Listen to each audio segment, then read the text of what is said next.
Hi friends, welcome back to రెంబో world. అటుకులు ఉప్మా ఎలా prepare చేసుకోవాలో చూద్దాం. ఫస్ట్ ఒక బౌల్లోకి అటుకులు వేసుకుని కొంచెం వాటర్ వేసుకుని 15 మినిట్స్ నానబెట్టుకోవాలి.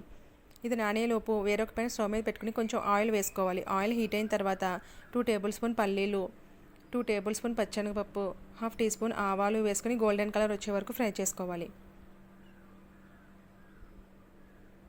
ఇవి కాస్త ఫ్రై అయిన తర్వాత జీడిపప్పు పలుకులు వేసుకోవాలి. ఒక మీడియం సైజ్ ఉల్లిపాయ సన్నగా పొడుగ్గా కట్ చేసుకుని వేసుకోవాలి. 2 పచ్చిమిర్చి సగం కట్ చేసుకుని వేసుకోవాలి. తరిగిన అల్లం ముక్కలు, 2 రెమ్మలు కరివేపాకు, పావు టీ స్పూన్ పసుపు వేసుకుని ఫ్రై చేసుకోవాలి. ఉల్లిపాయలు ఫ్రై అయిన తర్వాత నానబెట్టుకున్న అటుకుల్ని వేసుకోవాలి. దీంట్లో తగినంత సాల్ట్ యాడ్ చేసుకుని అంతా కలిసేటట్టు ఒకసారి కలుపుకోవాలి. ఈ విధంగా కలుపుకున్నాక సన్నగా తరిగిన కొత్తిమీర వేసుకుని స్టవ్ ఆఫ్ చేసుకుని సర్వ్ చేసుకోవాలి. ఎంతో టేస్టీగా ఉండే అటుకులు ఉప్మా రెడీ అయిపోయింది. Thank you for watching.